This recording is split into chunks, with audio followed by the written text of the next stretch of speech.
Muchas gracias, presidente. Saludo la presencia del ministro de Justicia que nos acompaña el día de hoy con este tema de la interpelación. Él ha explicado con bastante altura el rol que le correspondió asumir en la celebración del acuerdo de colaboración eficaz entre la empresa Odebrecht y los representantes del Ministerio Público. Acuerdo que, por cierto, aún tiene que ser validado por el Poder Judicial. Este poder del Estado, no lo olvidemos, será el responsable de realizar el control de legalidad del acuerdo, y en ese control ni el Congreso ni el ministro de Justicia pueden intervenir. Y eso creo que ha quedado bastante claro. Pero lo que me interesa en esta tarde poner en relieve, señor presidente, es el sentido político de esta interpelación. ¿Cuál es la finalidad detrás de esta moción? ¿Es acaso conocer los alcances del acuerdo de colaboración entre el Ministerio Público y la empresa Odebrecht? ¿Es conocer acaso cómo se calculó la indemnización de esta empresa? ¿Deberá pagar a todos los peruanos por todo lo que nos han robado? ¿O es acaso atacar o golpear políticamente al gobierno y vender la idea de que éste pretende beneficiar a una empresa corrupta? Que quede claro, presidente, que el gobierno no tiene ese objetivo, el de la defensa de las empresas corruptas, el de tratar de proteger o de blindar a personas que le hicieron tanto daño al país. Señor presidente, ciertamente es legítimo discrepar en democracia, y la interpelación, presidente, es un mecanismo válido de control político. No es legítimo, sin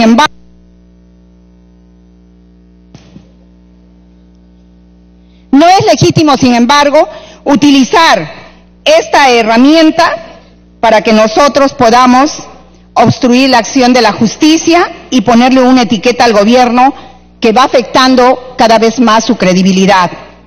¿Qué se busca realmente con este pedido de interpelación? Creo que vale el sinceramiento. Creo que vale la palabra clara, precisa. Creo que no son tiempos de tener objetivos que no son los que mostramos aquí. Vuelvo a repetir, la interpelación es buena y yo creo que todos los ministros están sujetos a ella, porque son cuestionamientos, inquietudes que nosotros los congresistas queremos dilucidar para conocimiento de la ciudadanía en general. Saber la verdad o atacar al gobierno, ¿es acaso uno de esos objetivos esta tarde? Si es lo primero, la explicación del ministro ha sido por demás clara. Además, creo que bastaba con leer la Constitución y la ley para coincidir en ella. Y si es lo segundo, es nuestro deber denunciar esos intentos de poner en cuestión los esfuerzos de este gobierno para luchar contra la corrupción. A diferencia de otras épocas, presidente, los corruptos hoy son denunciados, procesados, sentenciados. No tenemos ninguna objeción en ello. Vivimos un momento clave para nuestro futuro. Saber la verdad y sancionar a los corruptos es un acto de patriotismo. Y no podemos darnos el lujo de retroceder en esta lucha contra la corrupción. Por tal motivo, señor presidente, considero necesario que aquí se aclaren las cosas. ¿Qué es realmente lo que queremos? ¿Qué es lo que quiere cada uno de nosotros? ¿Queremos luchar contra la corrupción o queremos hacerle el juego a esta? ¿Queremos volver al tiempo del combate político que atenta contra la gobernabilidad del país o queremos superar a esta etapa y empezar a trabajar juntos para sacar adelante nuestra patria? La gobernabilidad, señor presidente, la construimos todos. La gobernabilidad es un objetivo de todos y la lucha contra la corrupción debe ser un objetivo fundamental también para todos y cada uno de quienes nos encontramos aquí. Es fundamental de nuestra acción política. Quienes no estemos de acuerdo con esa premisa debemos ser más claros y decir realmente lo que pensamos, hablar a media voz o utilizar mecanismos de control legítimos para torpedear la lucha contra la corrupción es ir en contra de todo lo que los peruanos esperamos. Presidente, para culminar mi intervención y para terminar, yo quisiera tener que remontarme a los primeros días que nosotros entramos al Congreso, cuando todos vinimos con la esperanza de sacar el país adelante y cuando todos tuvimos el objetivo de levantar la imagen de este Congreso, que muchos anteriores congresistas de otras gestiones hoy se rasgan las vestiduras y son los santos de aquel entonces. Y eso no es cierto, presidente. Por eso es que nuestro comportamiento, nuestra lucha y nuestros objetivos hoy en día deben ser bien claros, bien precisos para establecer la verdad. Pero la bandera hoy debe ser, presidente, la lucha contra la corrupción. Gracias, presidente. Gracias, congresista. Tiene la palabra el congresista Wilber Rosas.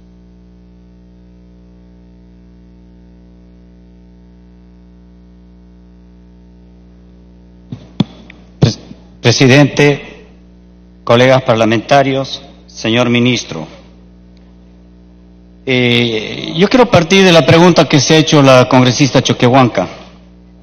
¿Qué se quiere de esta interpelación? Y la respuesta es, ¿quieren censurar? Y creo que eso es lo que menos les interesa. O sea, la censura es lo que menos interesa. Lo que en este momento interesa es cómo, creo que han utilizado varias palabras como eso de tirarse, tumbarse. Yo creo que lo que quieren es derogar esta ley que nosotros los del Frente Amplio no lo hemos aprobado. Hemos estado en contra y hemos votado en contra. Y los que votaron a favor, no sé qué inconvenientes le han encontrado después, no sé cuáles son las conveniencias o no, que no lo han encontrado y ahora nos dicen que quieren derogarlo. Entonces habría que preguntar cuáles son las razones por las que votaron y por cuál es la otra razón porque en este momento quieren derogarla.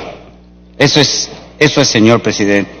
Y para esta ley, para la 3737, hubo 84 votos, 23 votos, entre ellos en contra y entre ellos nosotros los del Frente Amplio. ¿Qué les falló en su cálculo? Esa es la pregunta. ¿Por qué no? Porque estas leyes, tanto la ley esta de contrataciones del Estado como es la 30.225, como también la 30.737, señor presidente, no son leyes favorables al pueblo, son proempresariales. Y estas leyes proempresariales no la han construido ni los sindicatos ni las federaciones, se ha construido acá y se ha hecho acá, bajo los intereses de los poderosos. Y nosotros desde el Frente Amplio siempre hemos planteado de que se tiene que ver primero lo que necesita el pueblo, presidente. Pero lo más doloroso, presidente, es que por esta situación de estas empresas, de estas megacorruptoras, tanto Odebrecht como OAS, en el Cusco, en mi tierra, no tenemos el Hospital Antonio Lorena. 6 años, ya vamos por el 6º año, donde el hospital más importante de mi pueblo funciona en un hospital muy precario, hecha con draivo. Estamos hablando de una situación de muerte, señor presidente. No solamente eso, presidente, la vía, estamos hablando de esta vía por la cual también se está planteando ahora, que es la vía de evitamiento. Y la vía de evitamiento, ¿sabe, señor presidente? No tiene los puentes peatonales, es una vía de altas velocidades. Sin embargo, todos los días hay muertos ahí, heridos, hay atropellos ahí. A nadie le interesa. El otro asunto, presidente, el gasoducto del sur. O sea, la corrupción nos ha privado de un hospital, de una vía muy importante, y nos ha privado también del gasoducto. Eso estamos discutiendo, presidente, eso estamos discutiendo. Pero sin embargo, como siempre, nos tienen que meter encima otros aspectos que no son precisamente de la discusión. ¿Qué cosa quieren? ¿Que no haya reparación civil? ¿Qué cosa quieren? ¿Que no se identifique a los corruptos? Y se dice que entre esos corruptos también hay congresistas que han sido pagados para su campaña por Odebrecht. ¿No quieren que se sepa eso? Eso es lo que quieren privarnos y creo que no van a poder. Creo que no van a poder. Porque yo creo, si bien aquí en el Congreso pueden llegar a esos extremos, pero yo creo que en el pueblo no lo van a poder. Porque la gente ya sabe por qué razones se quiere ocultar este proyecto, por qué razones se quiere hacer fracasar. Lo que nos interesa es que se aclare, señor presidente. Se han hecho contratos lesivos, Se han hecho adendas amañadas, se han hecho arbitrajes pagados. Los laudos, presidente, eran ya laudos anticipados. Ya sabíamos que el Estado iba a perder y que Odebrecht tenía que ganar. Es esa trama de corrupción la que se ha hecho, presidente. Por esa razón, presidente, es que nosotros, los del Frente Amplio, planteamos de que tenemos que luchar abiertamente contra la corrupción, sin estar ni en uno ni en el otro lado, porque cuando se aprobó esta ley, hemos estado en contra. Y cuando estamos hablando de esta reglamentación, estamos hablando que la primera ha estado en manos del Congreso y la segunda en manos del Ejecutivo. Y nosotros les decimos que no estamos ni por acá ni por allá. Nosotros estamos porque se aclare. Nosotros queremos que la reparación civil se dé. Nosotros queremos que también se identifique a los corruptos y que ninguno se escape de esta situación, porque nos tienen que devolver el dinero, nos tienen que devolver toda la... si me pide una interrupción el congresista... Congresista y la Ventura, segunda me pide el congresista Arana. Congresista Ventura, 1 minuto de interrupción. Gracias, presidente. Gracias, congresista. Qué bueno que hizo mención a una ley tan importante, la ley de la corrupción, la ley 30225. Y aquí el ex congresista presente es el que aprobó la ley de contrataciones del Estado en el gobierno de Ollanta. En una semana sacaron, porque era presidente de la Comisión de Fiscalización, en una semana sacaron esta ley tan importante que debería de haberse debatido. Y en la Comisión Permanente se aprobó la nueva ley de contrataciones del Estado, la ley que usted hace mención, que favorece a las grandes empresas corruptas, a las grandes empresas transnacionales. Solo para hacer esa precisión, estimado congresista. Muchas gracias. La segunda interrupción, congresista Arana. Gracias, congresista Rosa. Gracias, presidente. Presidente, lo hemos dicho claramente desde el Frente Amplio en las primeras horas de inicio del debate. Este pleno, o es un pleno anticorrupción, o es un pleno pro corrupción y pro corruptos. Y eso hay que decirlo claramente, presidente. ¿Es el pleno pro Odebrecht, pro Alan, pro Keiko, pro PPK, pro Ollanta, pro Toledo, pro Villarán? No, presidente. Este es un pleno en el que si algo debiera tener un mensaje la República, es que el Congreso está en una lucha de caiga quien caiga.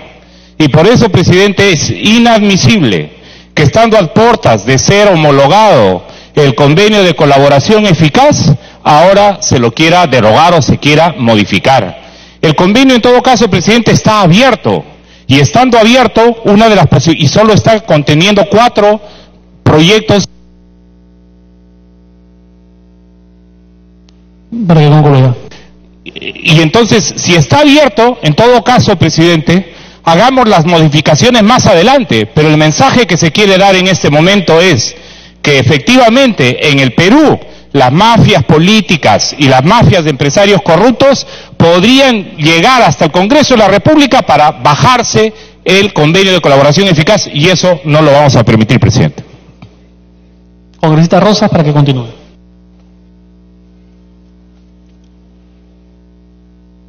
Presidente, para continuar.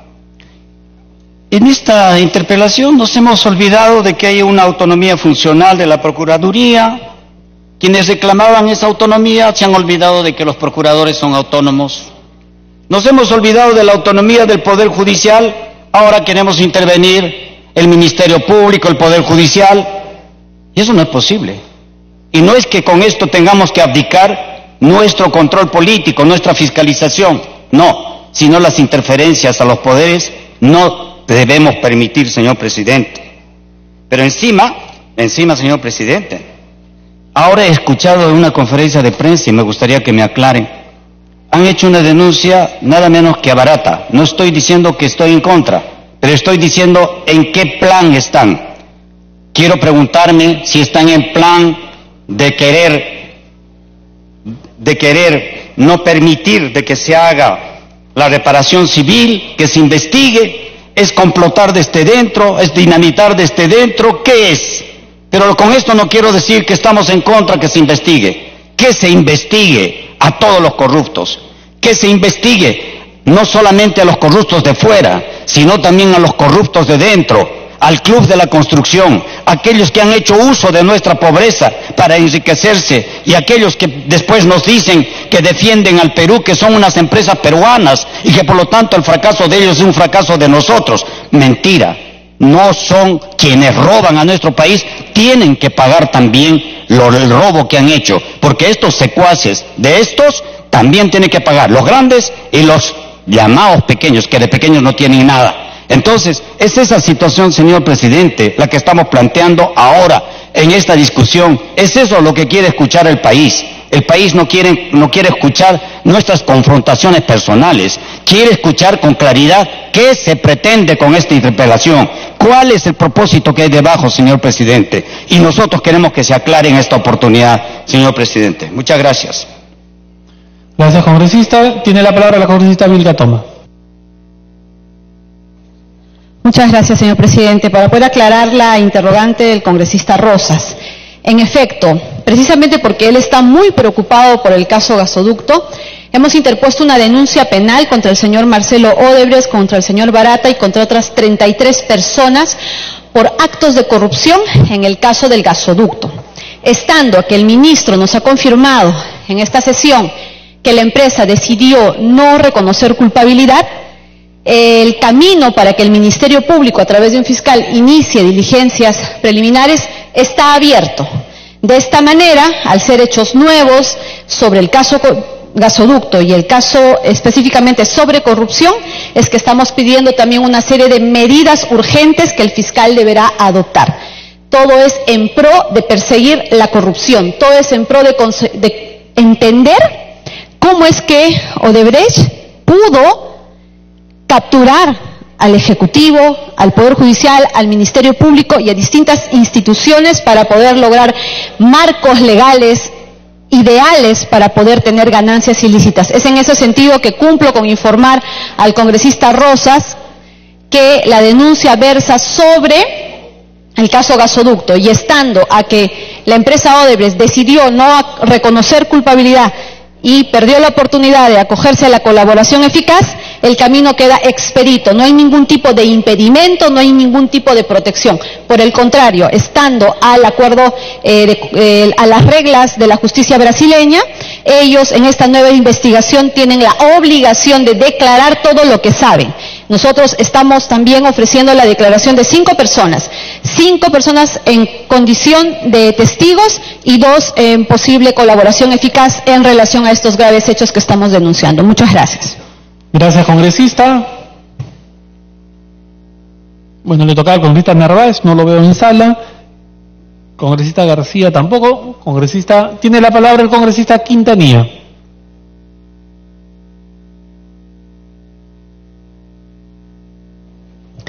Gracias, señor presidente.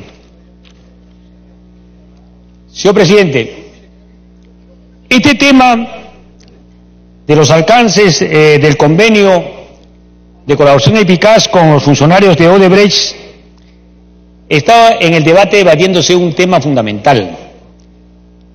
Y lo he señalado en varias oportunidades.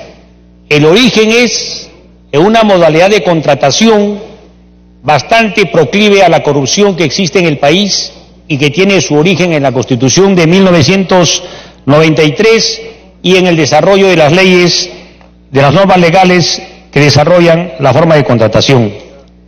Una Constitución, señor presidente, que para ella no existe la palabra planificación. Eso impide que el Estado pueda programar las actividades económicas, las actividades, en este caso, por ejemplo, de la reconstrucción de la zona norte del Perú, que fue azotada hace más de un año con una desgracia de la naturaleza, que no es que se presente en forma imprevista, se va a presentar. Lo que pasa es que nosotros no hemos previsto, no hemos planificado cómo enfrentar contingencias como los que ha presentado en el norte y ahora se presentan en el sur del país. Una Constitución, señor presidente, que el aspecto de la función controladora del Estado para regular y estar haciendo seguimiento de cómo se invierten los intereses y los dineros del Estado, con una Contraloría bastante limitada y débil y que no tiene una autonomía real, señor presidente, con una forma de contratación en la cual el Estado prácticamente se ata de manos en la toma de decisiones y todo lo abdica en función de la iniciativa privada. Eso, señor presidente, acaba inevitablemente en corrupción. Y eso es lo que ha sucedido en las contrataciones con este consorcio Odebrecht en el caso de una serie de obras que todos conocemos y lamentamos hoy en la actualidad.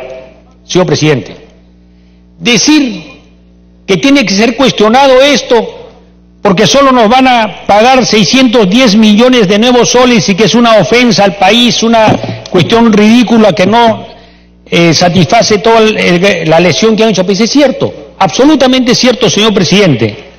Pero yo quiero recordar, señor presidente, que también debemos preocuparnos de cómo es que se cobran las reparaciones civiles en favor del Estado y que son materia de sentencia. Por ejemplo, señor presidente, en el aspecto de corrupción, el señor Vladimiro Montesino Torres adeuda al Estado peruano 549 millones de nuevos soles. Y este señor Vladimiro Montesinos ha sido socio del señor Alberto Fujimori en el gobierno dictatorial que tuvo que sufrir el país durante varios años, señor presidente. El señor Luis Valencia Rosas, testaferro de Montesinos, debe 154 millones de nuevos soles y no ha pagado absolutamente nada, señor presidente. Y así podemos seguir hasta que llegamos al señor Alberto Fujimori, que tiene una deuda al Estado por reparación civil. Unos dicen de 51 millones de nuevos soles y otros dicen 27.4 millones por delitos que ha sido condenado por corrupción. Y en este caso también, señor presidente, tenemos las reparaciones civiles en cuanto a los terroristas. Señor presidente, los señores terroristas condenados, los delincuentes terroristas condenados, señor presidente, en el caso de Sendero Luminoso, deben más de 3.700 millones de nuevos soles. Los terroristas delincuentes vinculados al movimiento revolucionario Tupac Amaru deben, señor presidente, más de 60 millones de nuevos soles.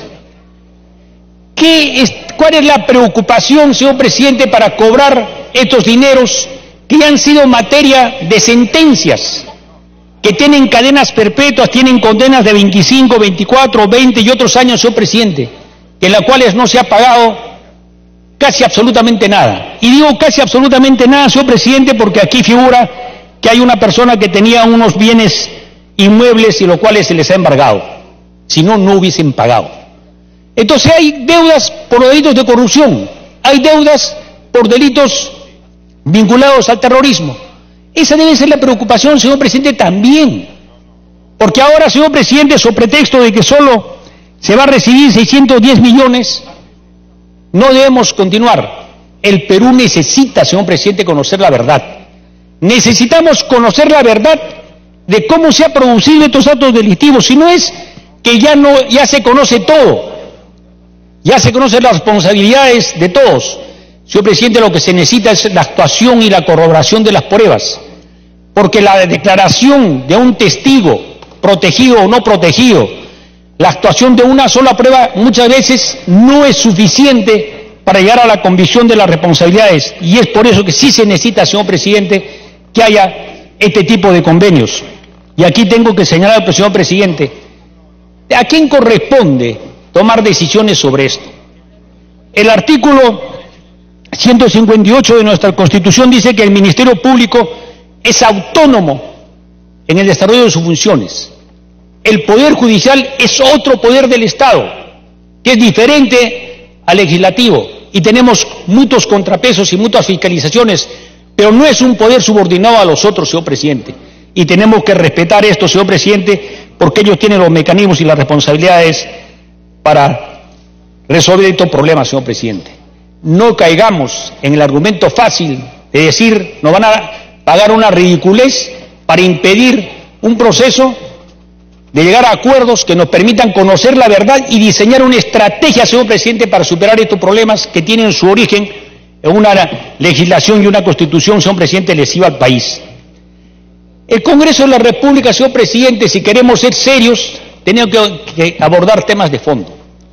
Tenemos que reformar, y aquí voy a terminar, señor presidente, 5 bloques. Primero tenemos que ir a una reforma política electoral seria, donde la existencia de los partidos y agrupaciones políticas no sea fruto de una inversión privada para recuperar lo invertido y ganar, sino sea expresión de la vocación que la política es de servicio, señor presidente, y una actividad colectiva. Tenemos que ir a una verdadera reforma laboral para ya superar esa gama y diversidad de formas de contratación que hace el Estado y que unos tienen derechos que otros no los tienen. Y ahí estamos infringiendo un principio constitucional, que todos somos iguales ante la ley. Tenemos que ir a una reforma del sistema de contratación del Estado, de la obra pública.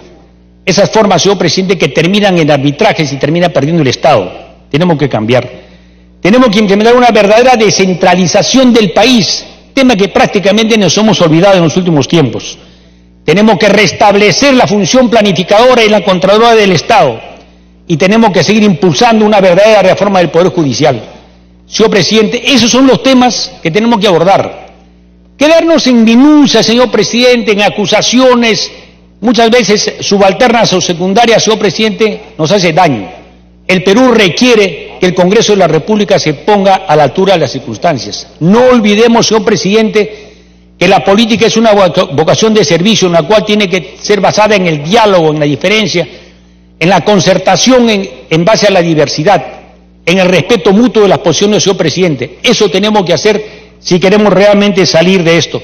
Y para terminar, vuelvo a señalar, señor presidente, estos acuerdos que está llegando el Ministerio Público, la Contraloría, la Procuraduría, y que tiene que tener el aval del Poder Judicial, señor presidente, corresponden a otro poder y que tenemos que respetar, señor presidente. Gracias. Gracias, congresista. Tiene la palabra el congresista Eloy Narváez.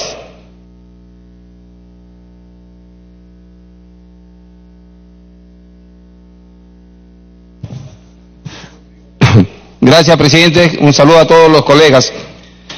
Sobre este tema, colegas, yo tengo una posición bastante clara. Obviamente, como peruanos, queremos que los corruptos nos paguen lo máximo que podemos sacarles. Creo que nadie en su sano juicio va a querer lo contrario.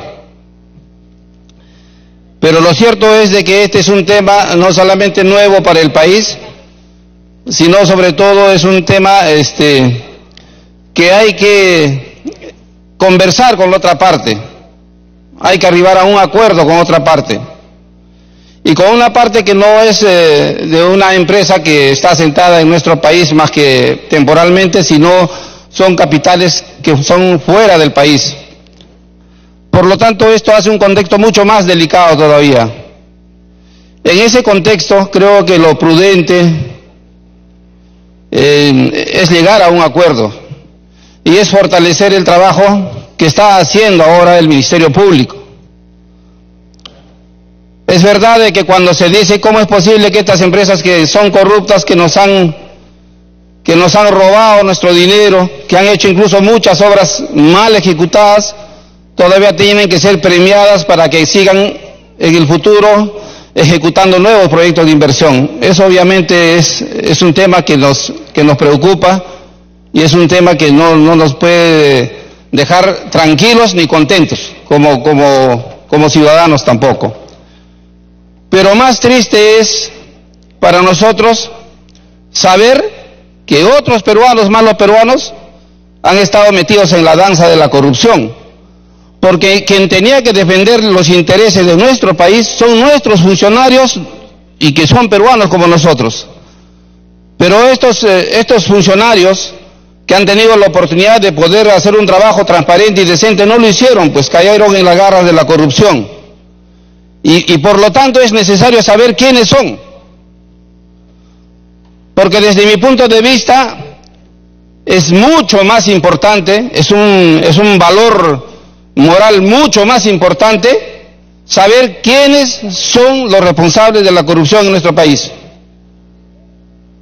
Porque lo otro sería de pelearnos y decirle, oye, si no me pagas tanto, no hay trato, no trabajas acá y te vas. Pero obviamente se va a ir, nos van a dejar en cero, no nos van a pagar nada y ¿qué hemos logrado? Pero si por lo menos nos cuentan la historia y sabemos la verdad, podemos curarnos como sociedad y ser mejor sociedad hacia adelante. Podemos dejar estos antecedentes como una historia registrada para que las futuras generaciones puedan saber qué es lo que pasó en nuestro país. Y esa experiencia vivida, dolorosa por cierto, servirá para